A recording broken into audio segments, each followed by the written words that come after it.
Bonjour. Quelqu'un me faisait remarquer en réalité que le millénarisme, c'est-à-dire les 1000 années de paix, eh bien, l'Église, effectivement, les a vécues. Les a vécues, par exemple, en Occident pendant le Moyen-Âge, depuis 476, la chute de l'Empire romain, jusqu'à 1492, la découverte de l'Amérique. Et puis en Orient, par la survie de l'Empire romain après la chute de l'Empire romain d'Occident pendant 1000 ans. En réalité, quand on regarde les choses de plus près, ce ne sont pas 1000 années de paix, ce sont 1000 années de combats permanents, d'attaques permanentes par des ennemis extérieurs, intérieurs. Extérieurs, eh bien, ce sont les civilisations des alentours qui ne partageaient pas l'idée du christianisme. Intérieurs, par les propres orgueils des prêtres qui essayaient de tenir comme ils le pouvaient la chrétienté unie. Et puis, les attaques du démon. Je voudrais raconter l'histoire d'un saint qui a vécu dans cette période-là, Saint Auxence, un prêtre et un abbé, du côté de Constantinople. Il mourut en 470 après Jésus-Christ. Et c'est très intéressant parce que ça va me permettre de montrer une fois de plus que le paradis sur terre, avec le démon attaché, ça n'existe pas, ça n'existera jamais, c'est pour l'autre monde. Comme le dit l'Église dans le catéchisme au numéro 676, le millénarisme est un rêve, une utopie qui quelquefois d'ailleurs provoque, quand on veut l'établir sur la terre, les pires des totalitarismes, y compris de la part des prêtres, parce que forcément, la nature humaine étant ce qu'elle est, il y a des dissidents, et donc les dissidents, il faudra bien les punir, établir une police de la pensée, etc.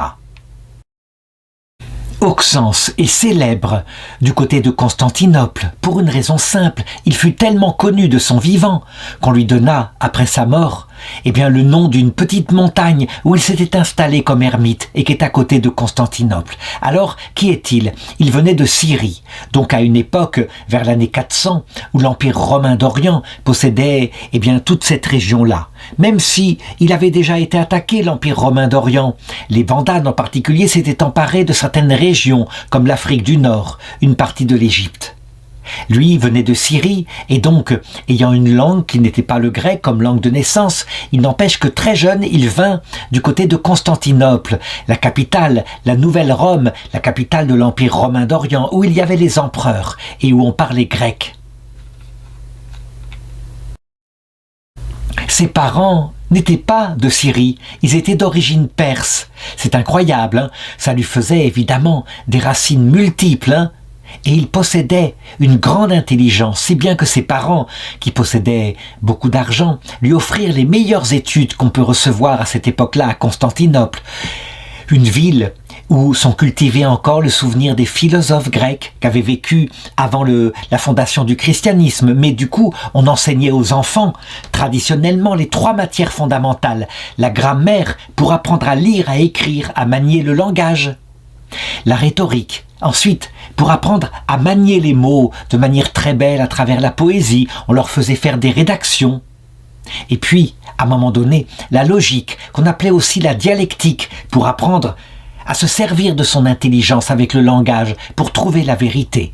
Évidemment, nous étions dans l'Empire romain d'Orient, et tout cela était couronné ensuite par des études concernant la théologie, les commentaires de l'écriture, par de grands prédécesseurs au patriarche de Constantinople, comme Saint Jean Chrysostome, et puis des maîtres des écoles d'interprétation de l'écriture, qui étaient à Antioche, qui étaient à Alexandrie. Bref, il devint un être profondément cultivé, et ayant ainsi fait ses classes, étant jeune, il entra à la cour du basileus, donc de l'empereur, et il commença une carrière militaire.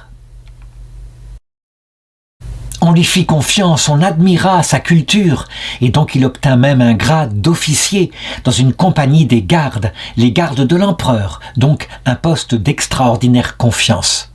Et puis il était là, il était parti pour faire sa vie ainsi, avec des parents qui étaient fiers comme tout de leur fils, arrivé ainsi à un tel poste. Et puis, je dirais à la cour, parce qu'il était un bel homme, il était admiré par les femmes. Et c'est là qu'il se rendit compte que manifestement, il aimait cette gloire. Ce que saint Jean appelle la concupiscence des yeux, être vu, être admiré, tout simplement la vanité. Il se rendit compte à quel point son âme se faisait prendre par cela, plus que par tous les autres bonheurs. Il essaya donc de résister, et Dieu sait si les tentations étaient importantes dans la cour de l'empereur, mais il y a qui, par la réputation de sagesse, d'érudition et de grande sainteté, il y a qui encore plus d'honneur. Ce qui fit qu'à un moment donné, il se rendit compte que son âme était en train de se perdre. Il faut le savoir, il y a 3 choses, dit saint Jean, qui peuvent perdre une âme, à savoir l'entraîner vers la terre, la concupiscence de la chair, les plaisirs, quels qu'ils soient. Certains sont sensibles plutôt à ça. D'autres, c'est le besoin de sécurité, la concupiscence qu'on appelle l'orgueil de la richesse, l'argent, la possession de l'argent qui permet de tout faire, de tout acheter pratiquement. Et puis, la convoitise des yeux. La gloire, qui est une récompense. Il y a des êtres, comme les militaires, qui cherchent la gloire, quitte à gagner moins d'argent. Mais la gloire est véritablement une nourriture de notre chair, marquée par les conséquences du péché originel. À un moment donné, du coup, se rendant compte qu'il était en train de se perdre, il décida de prendre en main sa vie et de quitter la cour du Basileus, et même de se retirer secrètement. Il fut conscient de cela. Il fallait que ce lieu où il se retirerait ne soit pas connu des hommes. Sinon, bien évidemment, s'il se plaçait dans un lieu pas trop loin du palais, on viendrait le consulter. On verrait qu'une fois de plus, il était un grand sage et donc il développerait encore plus de vanité. Il faut savoir que l'orgueil se glisse partout. C'est comme cela. Et quand on croit être devenu humble, en général, c'est que on est encore plus orgueilleux que ceux qui sont vraiment face à leur péché. Et donc il s'enfuit, il se réfugia sur une montagne qui se trouvait à 10 kilomètres de Constantinople, une montagne qui plus tard prendrait son nom, la montagne qui s'appelle la montagne Saint-Auxence. Quand il quitta la cour de l'empereur, nous étions sous le jeune empereur qui s'appelait Théodose II. Et à cette époque-là, parce qu'il était encore jeune, il était sous la coupe de sa sœur, qui était un plus âgée que lui, qui s'appelait Pulchérie. Et lui, il était manipulé, ce jeune empereur, par un conseiller particulièrement retors, qui, par conviction peut-être, mais aussi pour l'unité de l'Empire, voulait réunir un concile œcuménique et imposer une foi particulière, une conception du Christ, qui n'était pas la foi des catholiques, qu'on appelait le monophysisme. Il régnait à la cour de grands débats théologiques et lui s'en était mêlé parfois, et on voyait à quel point il exprimait les choses simplement concernant la nature du Christ, vrai Dieu, vraiment, le Verbe de Dieu, fait homme, et il le disait. C'est ce que nous confessons avec le concile d'Éphèse, le 3e concile œcuménique. Pourquoi la Vierge Marie est-elle mère de Dieu? C'est bien parce que le Christ est Dieu, et qu'il a une vraie nature humaine, qu'il est né de la Vierge Marie. Elle est donc la mère de l'être total qu'est le Verbe fait chair, donc qui est Dieu. Là encore, son intelligence théologique, la façon très claire dont il exprimait les choses, lui attirèrent beaucoup d'admiration, et donc il se retira sous Théodose II dans son ermitage, où il vécut de nombreuses années. Là, il faut le savoir, et sans doute était-il averti, ne serait-ce qu'en ayant lu, par exemple, le récit de la vie de saint Antoine du Désert, que sur les montagnes où on allait, les démons demeuraient, et ils attaquaient le pauvre moine qui se trouvait ainsi solitaire. Il attaquait de toutes les façons possibles. Nous nous dirions que, en se coupant d'une vie facile dans une cour impériale, quand on se retire dans une forêt avec peu de nourriture, peut-être une source d'eau, on a choisi l'endroit, les sens entrent en famine, les yeux, les oreilles, la volonté de communiquer, et donc il se venge en faisant apparaître dans l'imagination et devant soi des visions de l'ancien monde qu'on a quitté, et de manière violente, avec en particulier des rêves de nourriture, des rêves de jolies femmes, et tout ce qu'il peut y avoir dans une cour impériale. Souvent, on se dit à la lecture des pères que ceux qui arrivent au bout du compte à obtenir la victoire, ce sont ceux qui, très forts, avec une force de leur volonté, tiennent bon et résistent, étant prévenus qu'il y aura un combat. La réalité, saint Antoine du Désert la montre, elle est beaucoup plus triviale. Ceux qui arrivent à vaincre, ce sont ceux qui tombent lourdement sur le sol, qui tombent dans des tentations, mais qui se relèvent sans arrêt, et qui peu à peu, de chute en relevailles, finissent par se rendre compte qu'ils sont de pauvres hommes fragiles et arrivent au bout du compte à la grande victoire, le grand combat, le plus grand. Ne pas se présenter devant Dieu comme un combattant victorieux, mais se présenter comme un pauvre pécheur, sans illusion sur soi.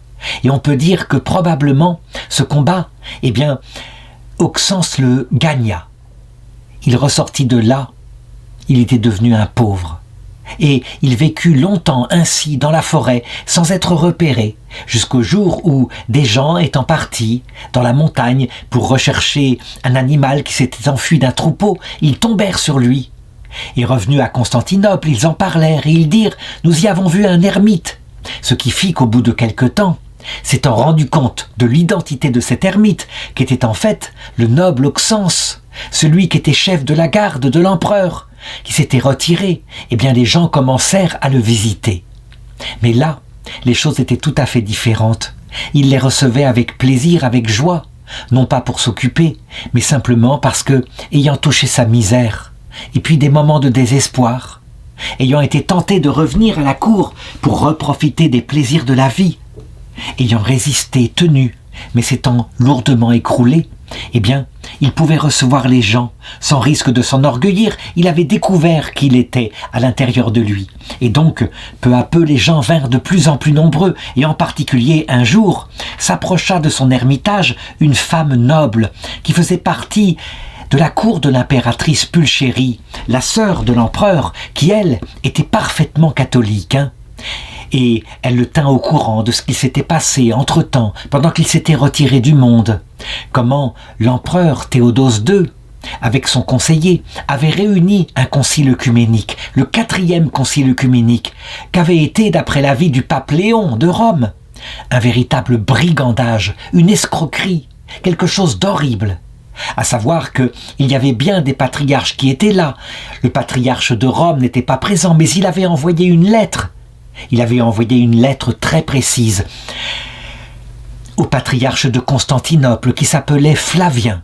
Et il lui avait dit qu'il souscrivait et il devait lire cette lettre au début du concile, à savoir à la foi de toujours, que le Christ était vrai Dieu et vrai homme, qu'il avait deux natures, que ces natures ne se mélangeaient pas, mais que sa nature divine respectait sa nature humaine complètement, que sa nature humaine pouvait s'exprimer véritablement, qu'elle n'était pas du tout absorbée par la puissance, l'énormité de sa nature divine, comme le disaient les monophysites. Non, que du coup, un peu comme une brise légère, sa nature divine reposait dans son être, et qu'il avait vraiment souffert sur la croix, qu'il avait connu la faim, qu'il avait tout vécu, y compris dans sa nature humaine, la nuit de l'esprit sur la croix, vivant ainsi, sauf le péché, vivant toutes les souffrances qu'un être humain peut souffrir.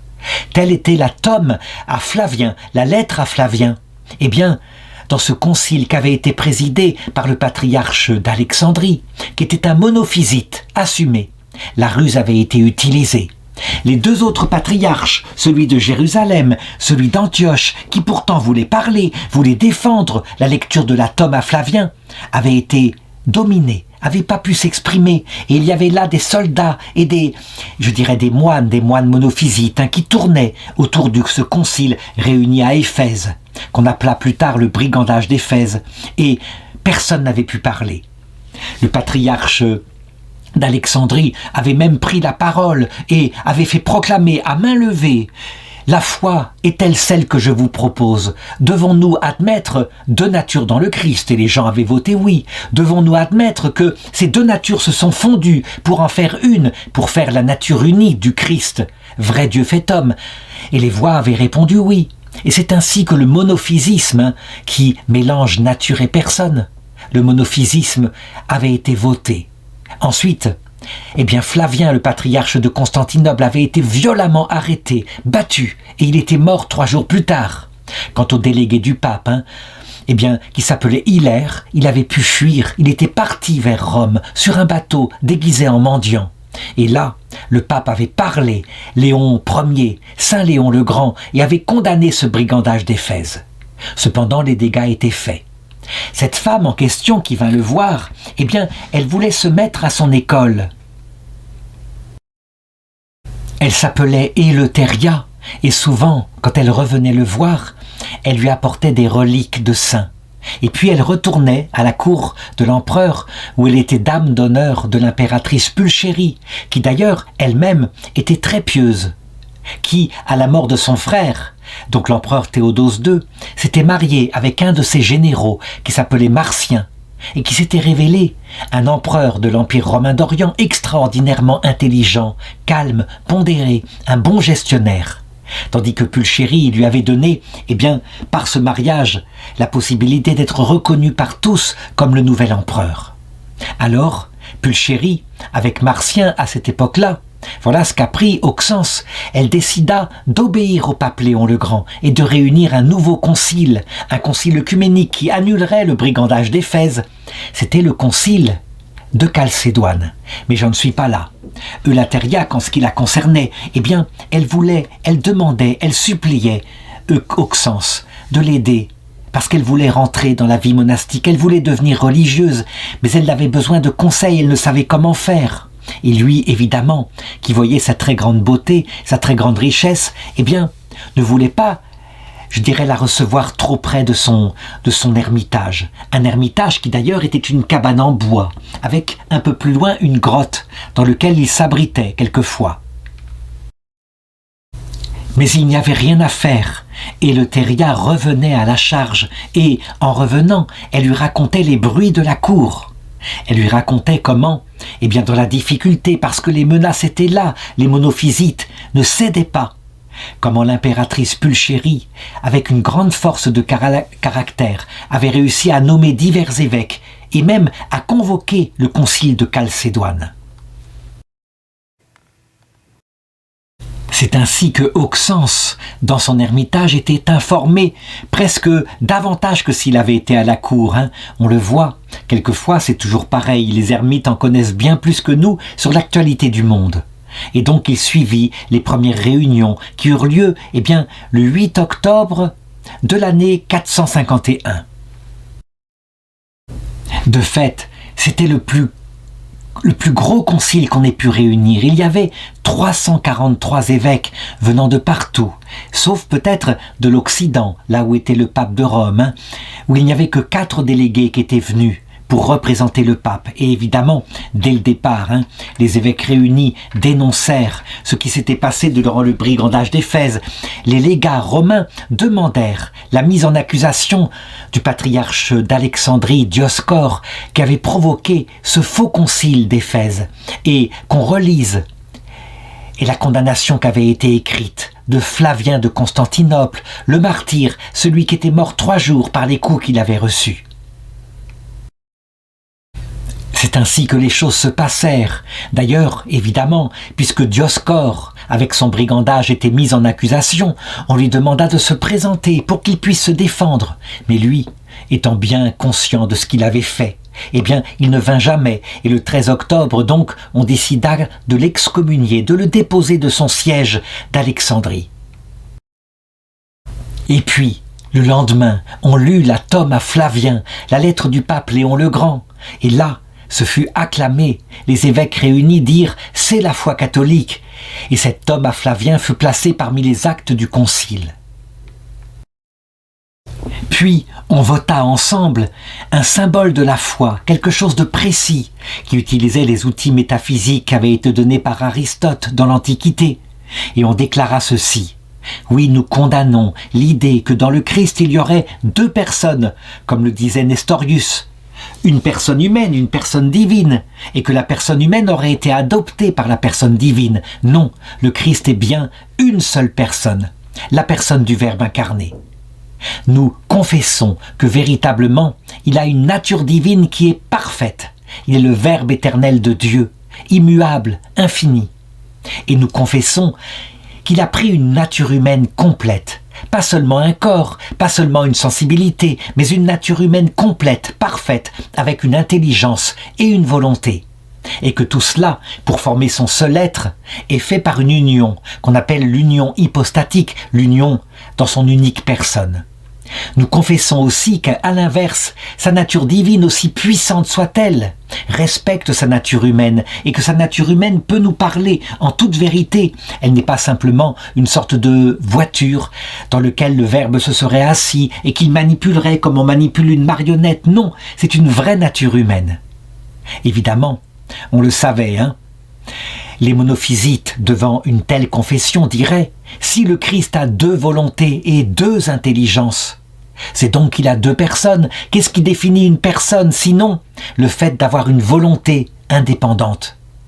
Et on savait que les choses ne seraient pas gagnées, que le schisme perdurerait, ce qui se passa évidemment. À la suite de ce concile, évidemment, on voulut convoquer justement Auxence, l'ermite qui était sur sa montagne. On lui demanda de venir pour partager son avis avant de procéder au vote. Eh bien, il accepta, il descendit, parce qu'on avait fait appel à lui, que l'Église le demandait. Il descendit, il quitta son ermitage et il se rendit au concile. Là, au cours des débats, on lui demanda d'affronter certains évêques monophysites qui étaient extrêmement doués. Et par son intelligence, par la précision de sa pensée, Auxence, dit-on, fut capable de leur répondre avec un très grand bon sens. Il s'appuyait sur l'Écriture et il disait « Vous dites donc que le Christ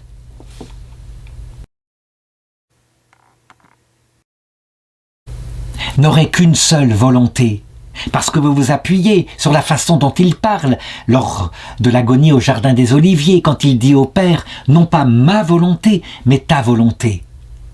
Et Auxence leur répondait « C'est que vous parlez en réalité des actes, de l'acte du Christ. L'union de sa volonté, de ses deux facultés de volonté se fait parfaitement, c'est bien évident. Le Christ n'est pas divisé.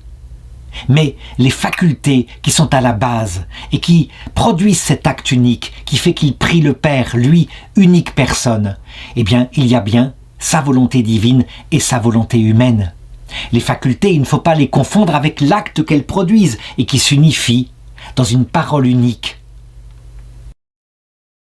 Et il continua et il expliqua devant les pères que, finalement, il y avait la vérité qui était entre deux extrêmes, qui était l'erreur, à savoir les nestoriens qui disaient « puisque le Christ a deux volontés, c'est qu'il y a deux personnes en lui ».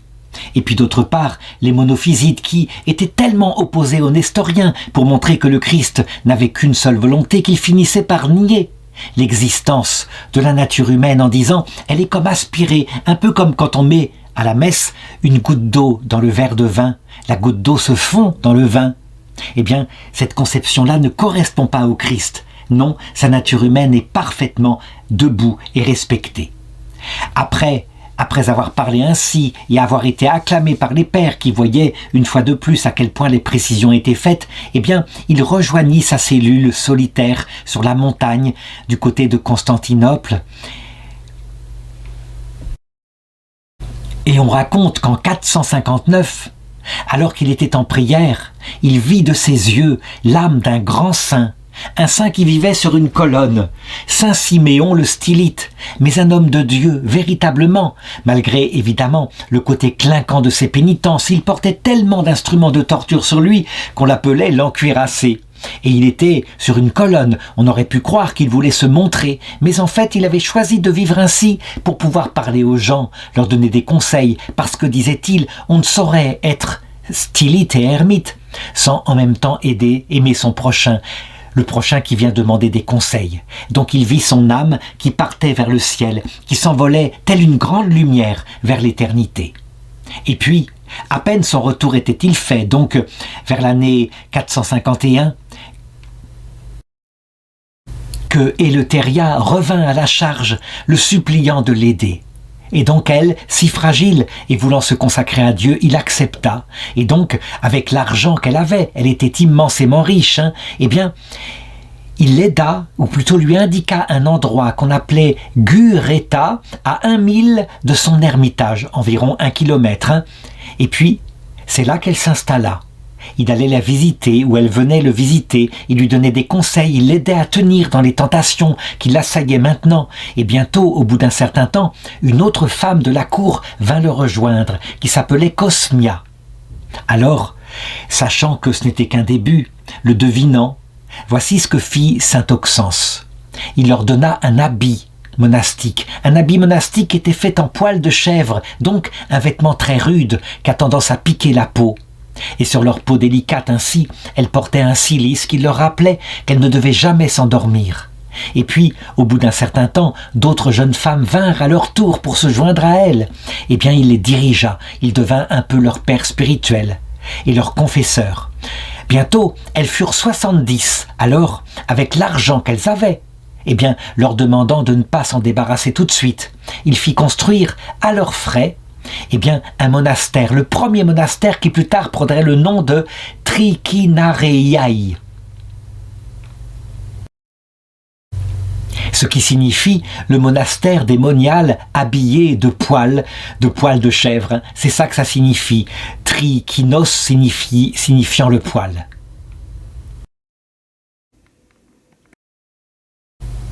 Ce qui est très curieux, c'est que ce fut le seul monastère, vraiment, dont il fut à l'origine. On aurait pu dire, mais n'aurait-il pas dû commencer par un monastère d'hommes, parce qu'il y avait beaucoup d'hommes qui venaient lui demander conseil.